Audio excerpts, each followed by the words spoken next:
محلے کے 4 لڑکوں کا حوالہ دینا، یعنی سلیم میاں اپنے والد کو ان 4 لڑکوں کا حوالہ دیتے ہیں۔ لڑکوں کی عادات کا ذکر کرتے ہیں۔ عادات کیا ہے ان کی؟ نیچی گردن، یعنی ہر وقت سر جھکائے رکھتے ہیں، بڑوں کو سلام کرنا، کوئی بھی بڑا مل جائے اس سے واقفیت ہو یا نہ ہو، دونوں صورتوں کے اندر اسے سلام کرتے ہیں۔ عزیز طلبہ، یہ جو ہم نے پڑھا تھا مثالی طلبہ کی خصوصیات، اسی کو ہم پڑھ رہے ہیں کہ ایک مثالی طالب علم جو ہوتا ہے، ایک اچھا طالب علم جو ہوتا ہے، یہ گردن جھکائے چلتا ہے، اور کوئی بھی بڑا اسے مل جائے اس سے تعلق ہو یا نہ ہو اس سے سلام کرتا ہے۔ اور اسلام کے اندر بھی سلام کرنے کی بڑی اہمیت ہے۔ یہ محبت کو فروغ دینے کا ایک واحد ذریعہ ہے سلام کرنا۔ کانوں کا خبر نہ ہونا، یعنی محلے میں رہتے تو ہیں، اپنے کام کاج میں اس قدر مصروف ہیں کہ محلے کے اندر کسی کو بھی ان کے رہنے کی خبر نہیں ہوتی۔ آوارہ لڑکوں سے تعلق نہ ہونا، وہ میں نے پہلے بتایا، تخم تاثیر صحبت کا اثر۔ اگر اچھا انسان برے لوگوں سے اپنی صحبت اختیار کرے گا، انہی کے اندر بیٹھے گا، انہی کے اندر رہے گا، تو یقیناً ان کی کچھ نہ کچھ عادات اس انسان کے اندر بھی جائیں گی، اس طالب علم کے اندر بھی پہنچے گی جو طالب علم اچھا ہے، پڑھنے والا ہے اور سلجھا ہوا ہے۔ گالی دینے، قسم کھانے، چھیڑنے کی عادت نہ ہونا، یعنی اس طرح کی عادتیں اس میں نہیں ہیں۔ کسی کا ان کی جھوٹی شکایت نہ کرنا، کوئی بھی انسان ان کی جھوٹی شکایت نہیں کرتا۔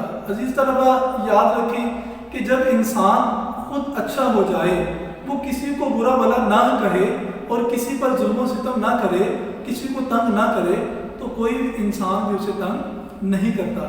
جب یہ کسی کو تنگ نہیں کرتے تو کوئی بھی ان کی جھوٹی شکایت نہیں کرتا۔ وقفے میں کھیلنے کی جگہ نماز پڑھنا، وہ کہتے ہیں 1:30 بجے 1 گھنٹے کی چھٹی ہوتی ہے، بریک ہوتی ہے، وقفہ ہوتا ہے، باقی طلباء وہ کھیلنے میں مصروف ہوتے ہیں، لیکن یہ چاروں بھائی نماز پڑھنے کے لیے چلے جاتے ہیں۔ نماز پڑھنا بھی ایک بہت اچھی عادت ہے۔ یہاں تک صفحہ نمبر 4 تھا، صفحہ نمبر 3 تھا، اب ہم چلتے ہیں صفحہ نمبر 4 کی طرف، آخری صفحہ ہے سبق کا۔ وہ کہتے ہیں کہ منجلہ لڑکا میرا ہم جماعت ہے۔ منجلہ لڑکا درمیانہ، یعنی 4 بھائی اوپر تلے کے، ان میں سے جو درمیانہ لڑکا ہے وہ میرا ہم جماعت ہے، اسی کے ساتھ میری زیادہ دوستی ہے۔ اپنی ماضی کا قصہ بتاتے ہیں کہ ان کے تبدیل ہونے کی وجہ کیا ہے۔ کہتے ہیں کہ ایک دن سبق نہ یاد ہونے پر مولوی صاحب کا لڑکے کی طرف اشارہ کرنا۔ کہتے ہیں ایک دن سبق یاد نہیں تھا تو مولوی صاحب نے ناراضگی کا اظہار کیا اور اس منجلے لڑکے کی طرف اشارہ کیا، کہا کہ یہ روزانہ سبق سناتا ہے، آپ سبق کیوں نہیں سناتے؟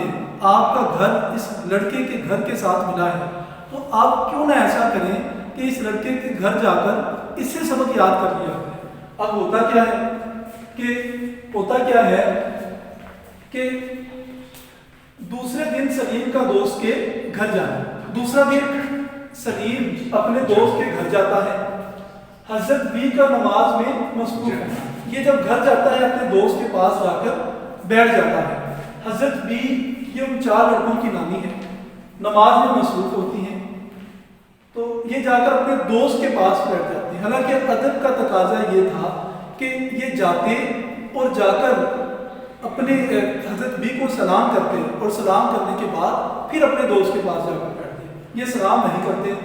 حضرت بی جب نماز سے فارغ ہوتی ہیں تو سلام نہ کرنے پر اعتراض کرنا، وہ سلام نہ کرنے پر اعتراض کرتی ہیں اور ساتھ یہ بھی کہتی ہیں کہ اگرچہ آپ نے مجھے سلام نہیں کیا لیکن میں آپ کو برا بھلا نہیں کہوں گی، میں آپ کی لمبی عمر کی دعا کروں گی، اور اس طرح اور بھی کئی قسم کی دعائیں کرتی ہیں ان کے حوالے سے۔ سلیم میاں کا شرمندگی سے کھڑے ہو کر سلام کرنا، وہ شرمندہ ہوتے ہیں اور شرمندہ ہو کر سلام عرض کرتے ہیں۔ نواسوں سے دوستی پر نصیحت کرنا، وہ کہتی ہیں کہ آپ کی میرے نواسوں کے ساتھ دوستی ہے، آپ انہی کے ساتھ اٹھتے بیٹھتے ہیں، لہٰذا میں یہ سمجھوں گی کہ آپ کے اندر بھی اچھی عادات ہونی چاہیے، ورنہ یہ عادات میرے بھی بچوں کے اندر، میرے بھی نواسوں کے اندر آ جائیں گی۔ اصرار مٹھائی کھلانا، اصرار کرتی ہیں مٹھائی کھلاتی ہیں۔ دیکھیں بیٹا، یہ بات اپنی طبیعت میں شامل کر لینی چاہیے کہ جب آپ کسی کی اچھائی کو دیکھیں تو آپ دوسروں میں بیان کریں، اور جب آپ کسی کی برائی کو دیکھیں تو اب آپ کی اچھائی کا امتحان ہے کہ آپ نے اسے کیسے اس برائی کو ٹھیک کرنا ہے۔ تو حضرت بھی یہ ویسے کہتے ہیں کہ آپ نے اچھا نہیں کیا، آپ کو سلام کرنا چاہیے تھا، ڈانٹتی تو یقیناً سلیم میاں آگے سے غصہ کرتے اور دوبارہ ان کے گھر میں نہ جاتے، ان کی عادت تبدیل نہ ہوتی۔ وہ ایک بڑا مشہور واقعہ آپ نے سنا ہوگا، میں ایک مرتبہ اس کا حوالہ دے دیتا ہوں۔ حضرت حسنین کریمین ان میں سے ایک شخص مسجد میں جاتے ہیں اور ایک بزرگ وضو کر رہے ہوتے ہیں، ان کے وضو میں غلطی دیکھتے ہیں۔ تو ہونا تو یوں چاہیے تھا کہ ان کے وضو کے اندر غلطی دیکھ کر ان کو کہتے کہ آپ کی یہ غلطی ہے۔ انہیں کہنے لگے کہ ہم ایسا کرتے ہیں کہ پہلے میں وضو کرتا ہوں، آپ مجھے دیکھیں، اور پھر آپ وضو کریں، میں آپ کو دیکھتا ہوں، تو ہم دونوں کے وضو کے اندر جس کی غلطی ہوگی دوسرا اسے بتائے گا۔ جب آپ وضو کرنے لگے تو دوسرے جب اس بزرگ نے دیکھا، اس بوڑھے آدمی نے، اس ضعیف آدمی نے دیکھا تو دیکھ کر کہنے لگے کہ یقیناً میرے ہی وضو کے اندر غلطی تھی، آپ کا وضو بالکل ٹھیک ہے۔ دیکھیں یہ کتنا اچھا طریقہ ہے دوسرے کی غلطی ٹھیک کرنے کا۔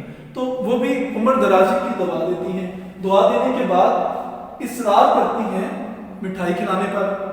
اس کے بعد حضرت بھی کی نصیحتوں کے سبب کھیلوں سے دل کھٹا ہونا۔ وہ کہتے ہیں کہ جیسے وہ اپنے بچوں کو نصیحتیں کرتی ہیں، اسی طریقے سے وہ مجھے نصیحتیں کرتی ہیں، اس وجہ سے میرا دل کھیلوں سے کھٹا ہو چکا ہے۔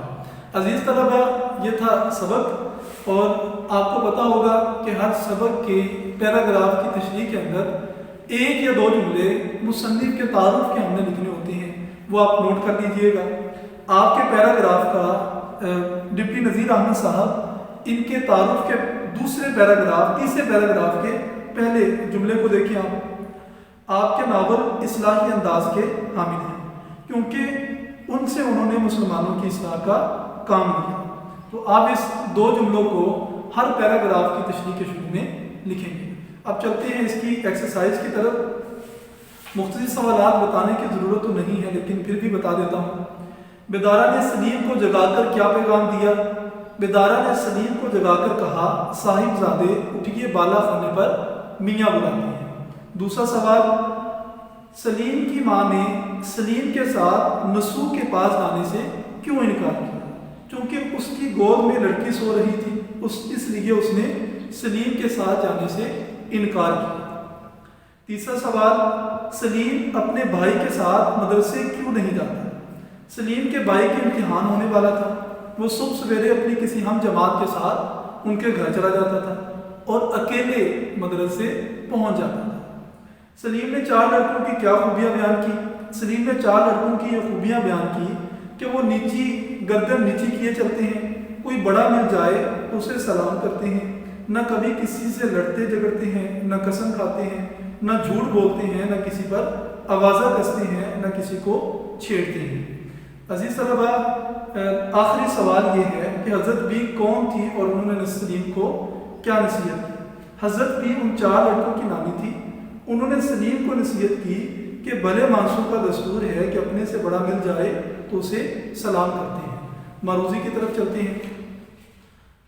معروضی کا پہلا سوال یہ ہے کہ سلیم کو کس نے آ کر جگایا؟ سلیم کو بیدارہ نے آ کر جگایا۔ میاں اکیلے بیٹھے ہوئے کیا کر رہے تھے؟ کتاب پڑھ رہے تھے۔ ماں کی گود میں کون سو رہا تھا؟ لڑکی۔ سلیم ڈرتا ڈرتا کہاں گیا؟ مدرسے۔ اکثر کون گھبرایا کرتا ہے؟ مبتدی۔ کھیل کے پیچھے کون دیوانہ بنا رہتا ہے؟ سلیم۔ عزیز طلبہ، یہ تھی اس کی ایکسرسائز، اس کی مشق۔ امید ہے کہ آپ نے سبق کو اچھے طریقے سے نوٹ کیا ہوگا، اسے سمجھا بھی ہوگا۔ اگلے سبق کے اندر دوبارہ ملاقات ہوگی۔ اللہ حافظ۔